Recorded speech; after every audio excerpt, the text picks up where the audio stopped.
Scrub King Geoff here. Hope you had a fun and fantastic weekend. Today I want to have a recap about last week's mission team contract and the joint contracts. So my mission team contract was to earn 50 kills or assists while being close to a teammate, and my joint ops contract was to earn 125 kills with an SMG. Both of my challenges were easily compared to last week's challenge where I had to get 30 kills or assists with tacticals or lethals as my mission team contract. Because these challenges were simple, I could knock them out in a few hours. And I didn't want that to happen, so I decided to have an added personal challenge to these already on top of it challenges for the weekly. I decided not to work on the joint ops contract until I unlocked the RVN submachine gun. And to unlock the RVN submachine gun, I needed to win 12 games where at least one kill was made by the Xeon assault rifle. At the same time I was grinding out the RVN challenge, I was attacking the mission team contract. So for the mission team contract, I was playing hardcore team deathmatch and trying to stalk my teammates so I can get the 50 kills done. But I was either giving the enemies easily double kills because I was so close to my teammate, or I was killing the enemy too slow for the challenge to register that a teammate had died and I was actually standing close to them. Another challenge I encountered while playing hardcore team deathmatch was the distance required to consider yourself close enough to a teammate. After testing a few distances, I realized that you need to be close enough to your teammate where y'all can pretty much play high five with each other.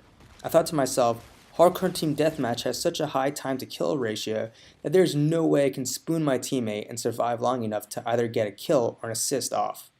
This cannot be the answer. I would need to play some kind of objective mode to get this done. A good game mode would have been hardcore domination, as it's most likely you have a teammate capturing or defending an objective that you can stand beside. But I'm trying to stay away from domination, let alone hardcore domination, because that's a game mode where all the sweaty tryhards like to play, because they can easily control the spawns based off an objective flag and its locations, also flip them to their advantage. So what could be another game objective-based game mode that I could play? Well, I found my answer. Hardpoint. Hardpoint's easy enough because you and your teammates need to stand on an objective for a period of time to gain points to win the game.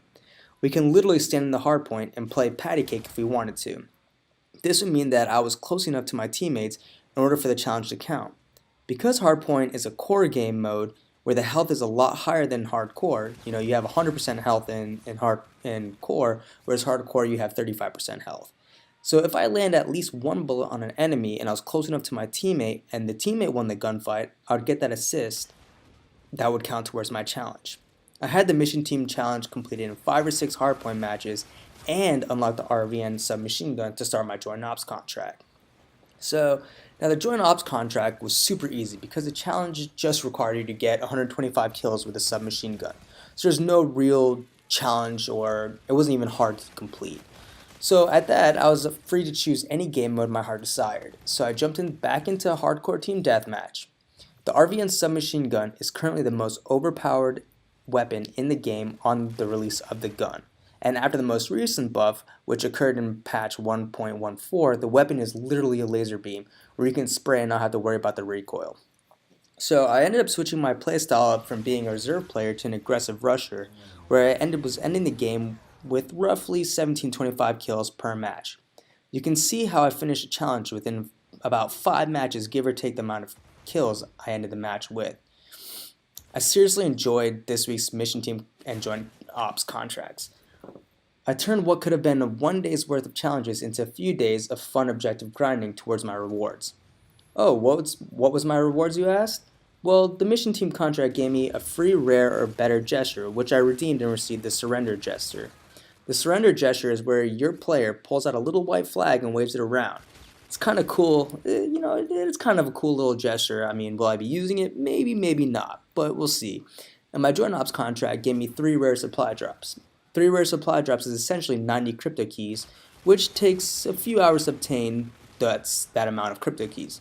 So it was probably the easiest amount of 90 crypto keys I've earned thus far, plus the crypto keys I earned while doing these challenges is a win-win in my book. I haven't opened any of the rare supply drops yet because I'm just waiting until I can open a few more and do an entire video on rare supply drop openings. I really like and enjoy how Infinity Ward implemented a way to earn rare and special rewards without having to spend numerous hours grinding away crypto keys and burning duplicates for salvage. while depending on RNG system, which guarantees you no rare, epic, or legendary rewards. Not to mention, the mission team contracts give you huge mission team experience points, which can level you up faster and get you those quartermaster weapons faster. I'm really looking forward to what mission team contracts and joint op contracts we get next week, as well as what new exclusive rewards we can get. Anyways, guys, I just wanted to share my experience in this week's mission team contract and joint ops contracts. I hope you join me on Friday, where I will be live streaming this week's new mission team and joint ops contracts.